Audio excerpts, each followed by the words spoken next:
So I have been doing some thinking. I made a few of these videos last year, and I stopped making them just out of choice, out of loss of interest, I guess, or lack of interest, loss of interest, whatever. And I feel that I want to express myself with the world, I guess, or whoever sees this. I want to inspire people, maybe brighten someone's day. So I figured I'd get back into it. And what I want to talk about today, I think is a good idea for the first video is talking about what it's like living in a tent in the middle of nowhere, Utah. Living in the middle of nowhere, Utah. And like the benefits, the negatives, and how it all kind of wraps up into like one really beautiful thing. So I think at first glance, it's kind of like crazy.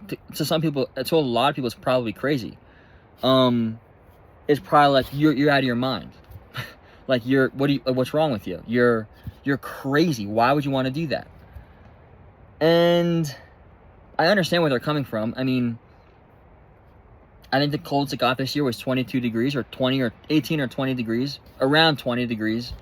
Sometimes it's in the tent, it's like 95 degrees and 100 degrees in the summer, July, August. It gets really hot. It's dirty. It's a dirty thing. And it's not easy. But I think that it's something everyone should experience. And I'm not talking about, I'm not saying it because I'm doing it. I'm saying it because of the lessons I've learned while being here.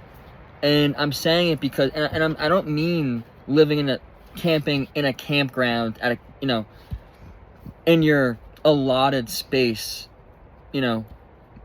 for 3 days. I'm saying you need to submerge yourself in nature, in Mother Nature, Mother Earth, for an extended amount of time. It's lonely, it's dirty, it's hard, it's cold, it's hot. But there's a good quote to counter that argument and the quote goes, "A soft body makes for a hard soul. A hard body makes for a soft soul." And I think that's really interesting to compare to today, to modern civilization, because if you're cold, what do? You walk over and you turn the dial up 10 degrees, 10 degrees. And it's like all your problems are solved. It's too cold or it's too hot. You crack a window, oh, it's still too hot. You turn the AC up, right? Or you turn the heat down or the AC up. And it doesn't really, it makes for mental weakness, I think. And it makes for a very low, like, ability to handle any sort of there's no physical temperament. And that's just like one thing. That's just like one aspect of what I've learned by being here.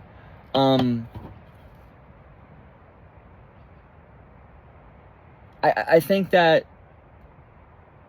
this is real. I found that I have learned, I guess that's not what I'm gonna say, but I guess what I'll say is that, never mind. What I'm saying is that when you're in nature, there's something about it, and I think what it is the harmony of it. I think it's the harmony of nature. And what I mean by that is, to every spring, there's a fall. To every summer, there's a winter. To every death, there's a rebirth. To every fire, there's a rainy season. And there's just this interesting that I've come upon just from being in nature, where it's like nature has this divine sense of evening itself out. Nothing has that. Computer systems, the human race, companies, industries, they don't have a natural born inherent system of self-healing, of like divine harmony. And I mean, as rough and deadly and raw as nature can be, it's soft and kind and beautiful. And you learn that everything is a thank you. Everything is a thank you. If it's hot, if it's freaking hot, and a breeze comes, you're like, oh my god, like that's the best thing in the world. And it makes you, everything is a thank you. It snows out and you're freezing. It's like, well, we need the snow. And it's not because you want snow. It's because you're living in nature, and you're seeing what nature needs, and it always seems to balance itself out. And I think that because of that divine self-healing process, I think being in that, I think enveloping yourself in that self-healing system, that divine self-healing system, I think it does something to you. I think it does have a huge effect on you, in terms of self-knowledge, in terms of, and yeah, it's lonely. It's definitely lonely. It's definitely dirty. But it I don't know what it is. I think it's the energy of it. I think it's the energy of the natural earth. And it gives you a lot of self-knowledge, and it gives you a lot of, you think of certain things that you don't usually think about. You might have certain dreams that you don't usually have. And I think that is something that we're all missing. Yeah. Yeah, everything's a thank you. And that's not how like, at least first world countries are. That's not how the modern standard of things is. Everything is like, and I want more, I want more, I want more, I want more, I want more. And that's not good for human beings. I mean, we see what we can see what it does. I mean, it causes all kinds of problems. And I'm not saying nature is like, I mean, I would say that nature is like the perfect place. It provides everything you need. And what I'm saying is that even if you have 5 minutes a day, go to a park, go to a nature preserve, because it's good for you. And I think that, I mean, this could be a different video. That's a different video. But you've got to look past the superficialities of, oh, it's kind of dirty, or hey, like, it's gonna get cold. And it proves to you that you can do more than you think you can. Yeah, I mean, and you learn to grow with what's around you. I mean, it's you learn to accept. I think it's interesting how that's an interesting point. I think it's interesting how nature accepts you. Nature accepts everything. I mean, look at these buildings or these old colonial houses that have ivy growing all over. Nature accepts everything. Doesn't matter your race, doesn't matter your political beliefs, doesn't matter whatever it is. Nature accepts it. I think it's really cool on my tent where, like, there's not really, but there's kind of like some grass that's like growing over like the bottom edge of my tent. I think that's awesome. I think it's cool how, like, I'll see. I mean, there's one day a freaking squirrel was climbing up my tent, and I think that's awesome because it's like, it's like, wow, like, I'm accepted by like this world. I'm inherently accepted. I mean, and sometimes like there's birds that'll like land on top. Like I have like a metal beam, a steel beam that goes across the top, and sometimes like there's a bird that once in a blue moon that will like just perch up there for like a minute or two and then he'll fly away. But it's cool how nature accepts all that. Nature is like all accepting of all these things, and it accepts it entirely. And I think that goes to show that it's a hard, I guess, like, to some people it might be a hard like philosophical ideology to understand. But what I'm trying to say is that it's an idea. It's part of the system. It's part of the self-healing system. And I think it's sad how. And I'm not like a genius in terms of nature. I'm really not. I can't name half the birds out here, but it's sad that people don't have any touch. They're not in touch with nature. And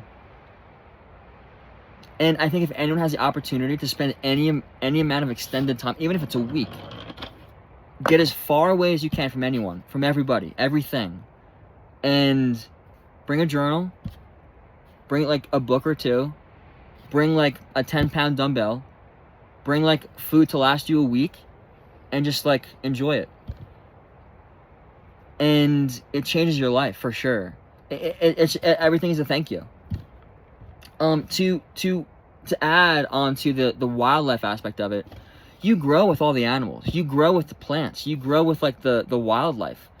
And it's I mean, going to sleep at 10, going to sleep, and then it's like, oh, it's 10 o'clock, the coyotes are gonna start howling soon, or yipping soon. And it's kind of like a lullaby. It's kind of like being sung to sleep, right? And in the morning, you hear just like the breeze flowing through the trees, and the birds are singing. And there's no cars, there's no dogs, there's no bell, there's no garage door opening, there's no person that's for some reason opening and closing their door 100 times. There's no car alarm going off. That doesn't exist. There's none of that. It's total, raw, authentic harmony.